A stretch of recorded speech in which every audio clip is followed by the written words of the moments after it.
So in my office, we have anywhere between 200 and 230 lawyers. And every year we're representing between 70 and 75,000 individuals on those cases. We also represent individuals in the Baker Act.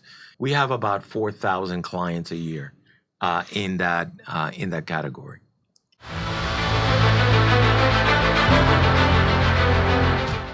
Today on episode 16 of The Silent Struggle, we discuss the intersection between mental illness, mental health, and the public defender's office. In episode 4 of The Silent Struggle, we discussed and learned about mental health court from the perspective of Judge Steve Leifman, 11th Circuit Court.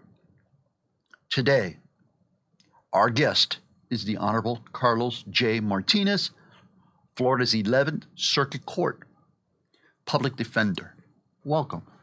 Thank you for having me. I am Robert Asencio, and directly to my right, beside our guest, is retired Police Chief David Magnusson, our co-host. So let's jump into it. Public Defender's Office. Tell us a little bit about it. I know you have 400 attorneys. I know you defend the poor, the indigent, the people who cannot afford to pay for an attorney. Yeah, so thank you for having me. And so in my office, we have anywhere between 200 and 230 lawyers. Right now, I'm down 30 lawyers, so I'm about 200. And every year, we're representing between 70 and 75,000 individuals on those cases. And those are criminal cases where somebody is charged either with a misdemeanor or a felony offense, and the individual does not have funds to hire a lawyer. We also represent individuals in the Baker Act. So in Florida, if somebody's a threat to themselves or to others, and they are to be hospitalized for that mental health situation or that mental health crisis, they are entitled to a lawyer. So we get appointed on those cases too. We have about 4,000 clients a year in that category. Wow. Quite a few cases, David, wouldn't you say? There's so many cases that you think ultimately it can lead to some stressors for those that have to do it, like in any job. And I know from our discussions, Robert, and our many, many years in law enforcement, the deep respect we have for the public defender's office. So there's more to learn here and there's more to discuss for sure. So I'm doing a quick calculation here. I'm sorry, I needed to go to my, because I want to do numbers. And you said you had about 200 attorneys. And so you divide 75,000 by 200. That's 375 cases a year. But not all your attorneys are practicing at any given time or working in the courtroom, right? Well, most of them are working in the courtroom.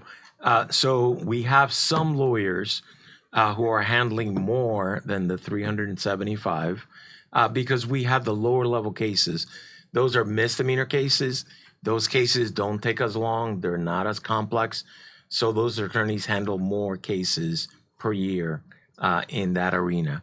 And the attorneys that, for example, are handling the death penalty, they have much fewer cases to make sure that they're focusing on those cases where it's the ultimate penalty. Mm-hmm. So at any given time, depending on where you are in the office, you can have someone who has as low as 18 cases or as high as 250 cases at any one time. So let's bring it back to mental health, right? And for the perspective of our audience, we've just recently gone up on Spotify, YouTube, platforms, podcast platforms. Please don't forget to look us up under Silent Struggle, hosted by military and police veterans, David and myself. Please like us, subscribe. So looking across the country, NAMI, the National Alliance in Mental Illness, they estimate that 1 in 5 U.S. adults experience a mental illness incident a year. David, you did some research on mental health pertaining to the public defender's office or the attorneys who work at the public defender's office. High stress. Why don't you talk about it and let's frame it out for the audience. December of 2020, there was a study called The Stress of Injustice. public defenders and the front line of America inequality.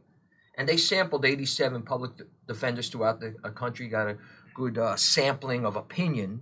And part of it, when you read through it, you're talking about individuals that are very proud of the job they do. It's very idealistic. It's an idealistic group of people that want to do this job, and do it successfully. And it breaks down to a number of issues that I didn't think about before, with the concerns with the criminalization of mental illness, right? And then I went into another part, which seems to leave by the wayside now a little bit because we're out of it, was the stress of what was going on during COVID. And so whatever stressors were there leading up to COVID, they magnified tenfold. Remember, this study was done during the height of the pandemic. So there was a lot of things that you just didn't think about until you read through this report and you say, oh, I get it. I definitely get it now. I understand fully the vicarious trauma that we often talk about, certainly that public defenders go through, moral injuries. There's just a number of things, but really, I'd like Mr. Martinez, I'm sure you can certainly add to that and better than I can, but it's a fascinating study. And when that study came out, it really highlighted what a lot of us in the public defense leadership world that we had seen, and we know because we have the experience of bringing individuals that are, like you mentioned, extremely idealistic. These are people that are true public servants. They want to come, they want to serve, they want to use their legal skills that they've honed in law school to help others. And when they come into public defenders' offices, the number one challenge that they're having is with the low pay. Not only do you have low pay, but you have high caseloads, as we talked about, the number of cases. So when you have that stressor to begin with, without the pandemic, you're dealing with a level of burnout. You have the level of turnover. And what was interesting in 2020 is that we know the struggles that law enforcement goes through, the mental health struggles because of the stressors that they have.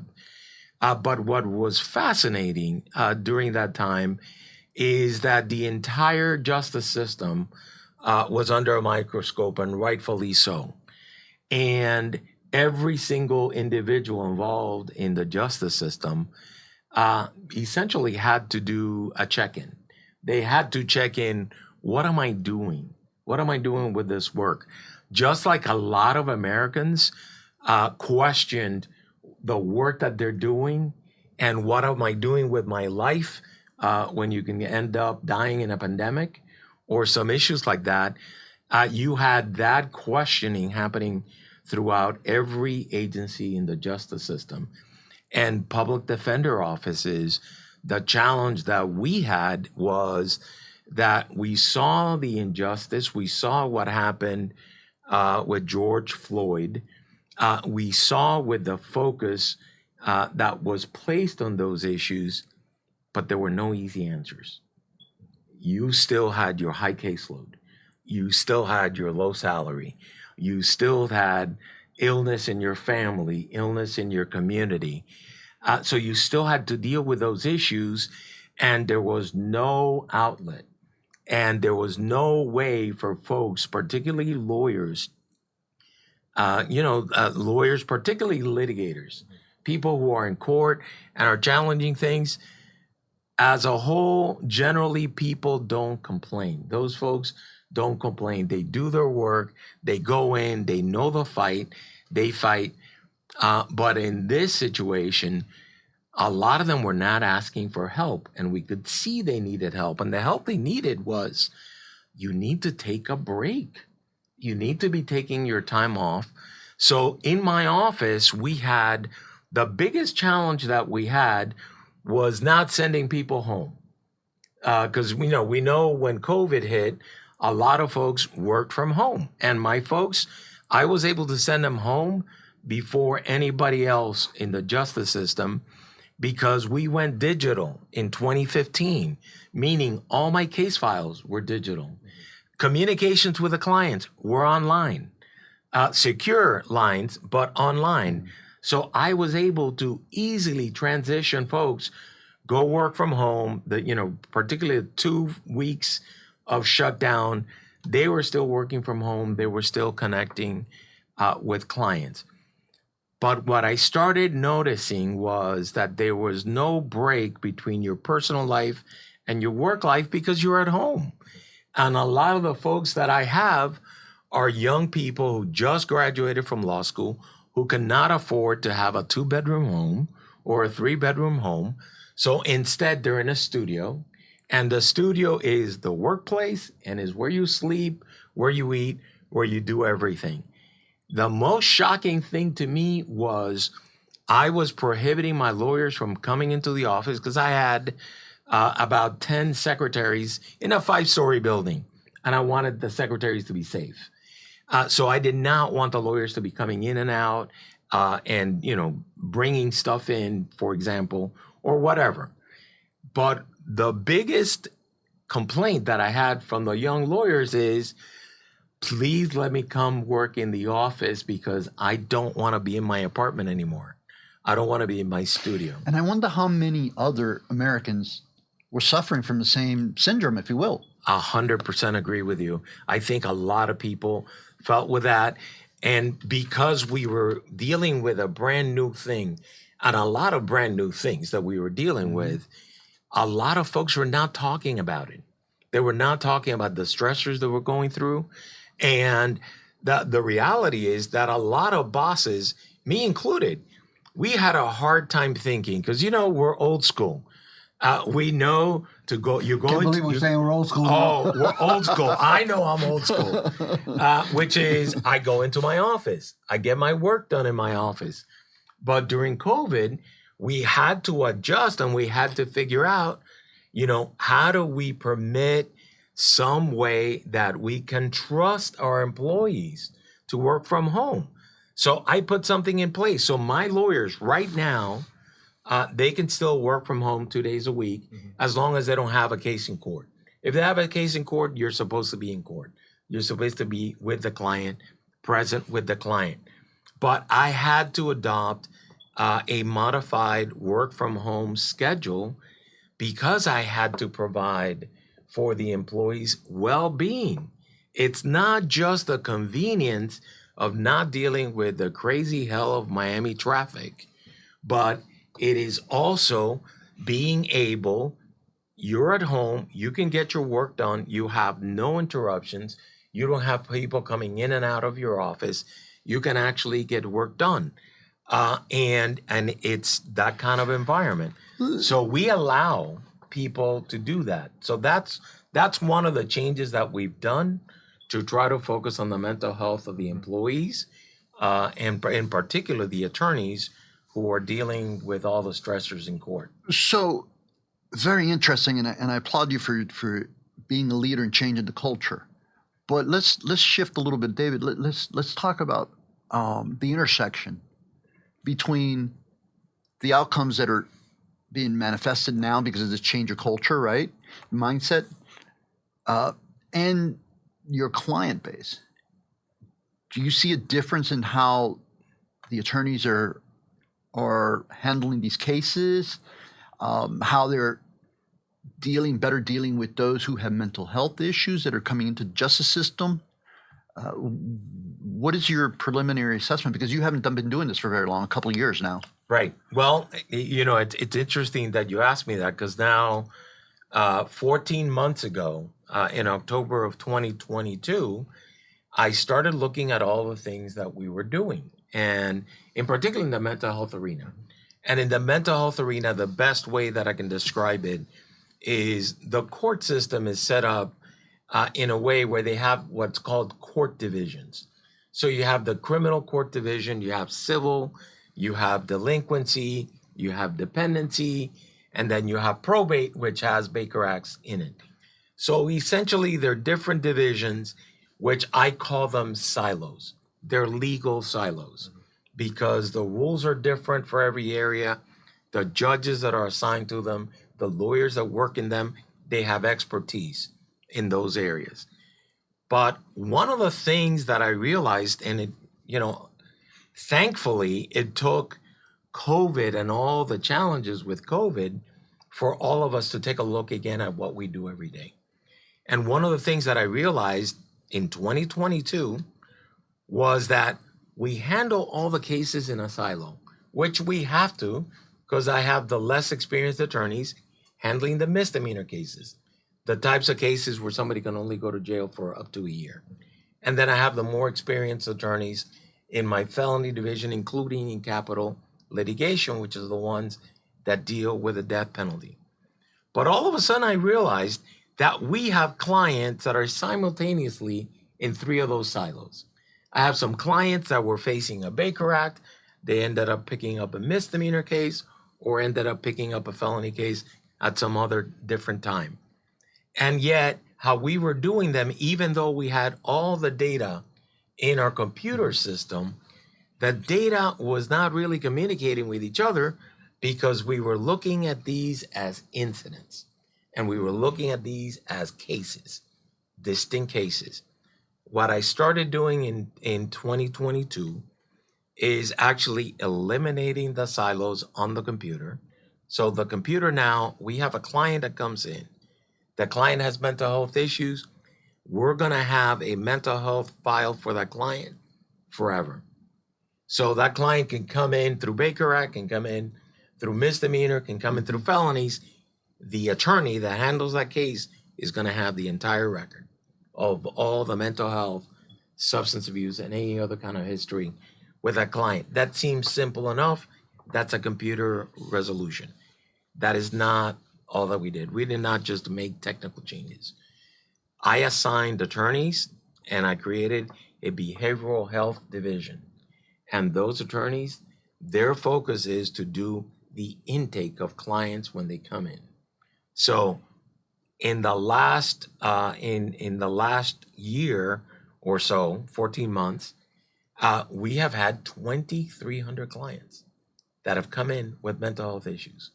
So what Can you repeat that? 2,300? 2,300 clients that we have identified serious mental illness, not just an episode, serious mental illness. Which David, doesn't that parlay to what we're seeing across Yes. society? And do they get the help they need when incarcerated? So that's what we're the reason we put it in place is because we realized, because they have different attorneys of different experience levels.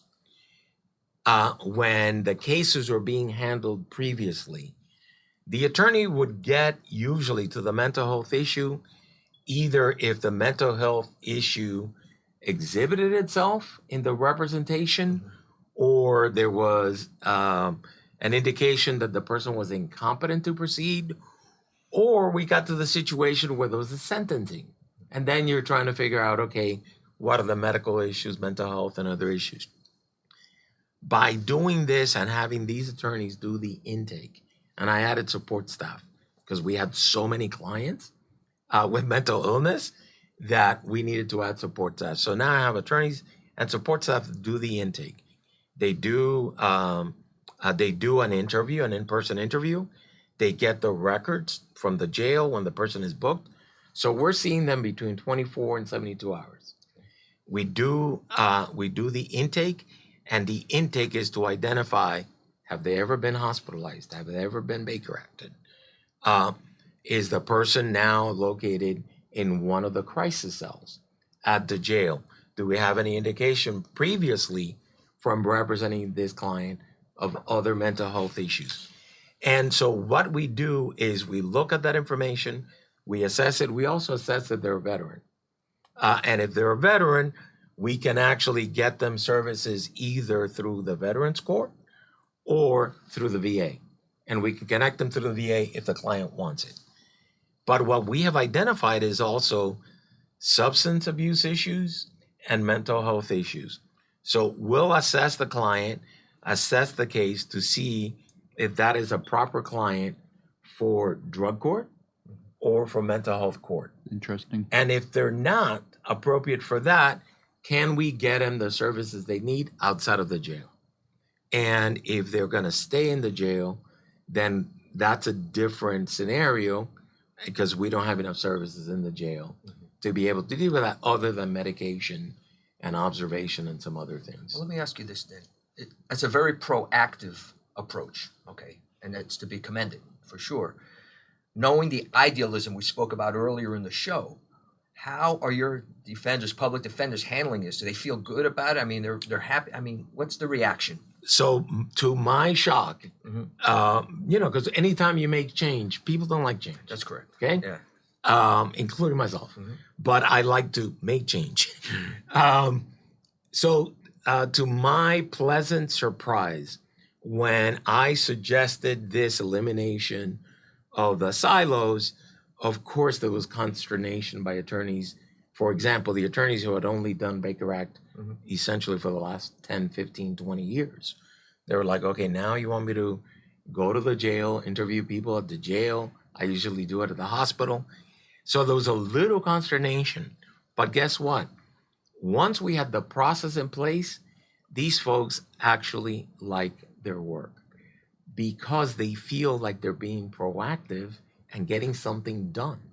Because the way, and let me talk about the Baker Act attorneys. The Baker Act attorneys, all the law does is make sure that the individual liberties are not trampled upon, so that if somebody needs help, they can get the help, but there's a court process to make sure that the person's going to get the help. But what would happen is you would get the help in Baker Act, and once you got stabilized, boom, you're out. You're out back in the community. Nothing else happens. What they have been able to see, those Baker Act attorneys, is now they can see, okay, wait a minute, we can try to figure out and connect them to services through the behavioral health division. They don't need court involvement to get services. So the challenge that we have going forward is making sure that everything and all the other agencies are integrated to make sure that we're all serving clients in the same way rather than looking just at these things as legal issues. Which is very commendable. A couple things. I commend you for leading the charge. It was about a year ago today, right? Right around this time that you led the charge when it came to pleading for more money for your public defenders, which actually resulted in state attorneys, assistant prosecutors also getting more money. So good, better service for our community. We're down to the last 2 minutes of the show, but wanted to ask you real quick, are you seeing the same type of mindset change, cultural change with the prosecutor's office as well as the law enforcement? Because it's a team of work, right? So I have not seen anything, but I'm not looking right now. One of the things that I instituted just this month is that I do want to start looking at the previous month's arrest affidavits to see, and that's as you can imagine, that's a labor-intensive work. But I want to see if there are cases that are coming into the criminal courts that should have been handled civilly in the Baker Act or not brought the person in whatsoever.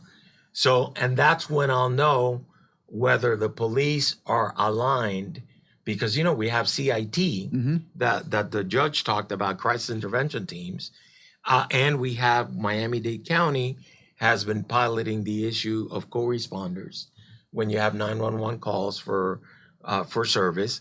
So we will be able to see what are some of the flaws in the system that these folks that should not have been brought into the jail were actually brought into the jail, and what do we need to do? Do we need to do more training?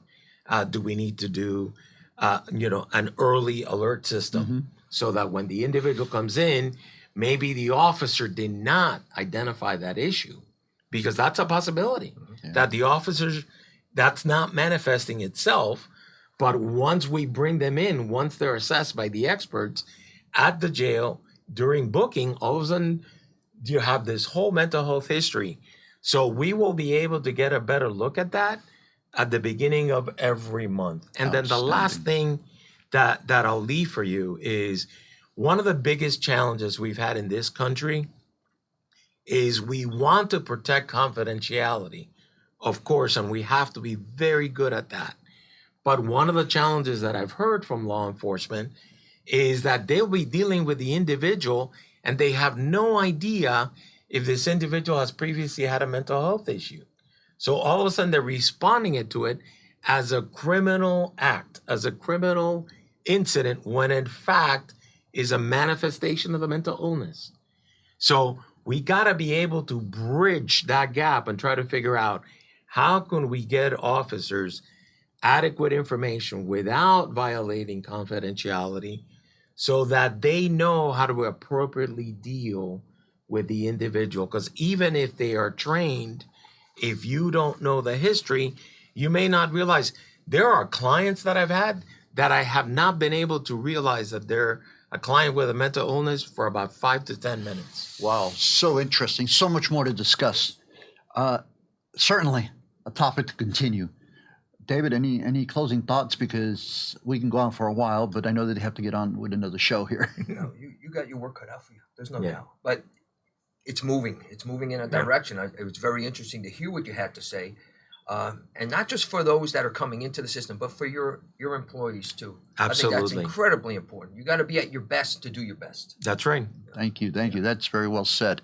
So for anyone experiencing a mental health issue, mental health crisis challenge, if you will, and you call the police, don't forget the advice that we were given, and we continue to pass that on, to ask the dispatcher or the call taker of which you're on the line with to send a officer or officers who are trained in mental health recognition, mental health illness training. Outcomes are generally a lot better that way. To the Millers, Miami's Community News team, Andre Pena, our producer today, we can't thank you enough to the audience, and our guest, the Honorable Carlos J. Martinez. We can't thank you enough. We look forward to speaking with you. David, any parting words? It's great to be here with you. Great to be As here. always. Thank you. Yeah, thank you. Thank you all. We'll see you next time.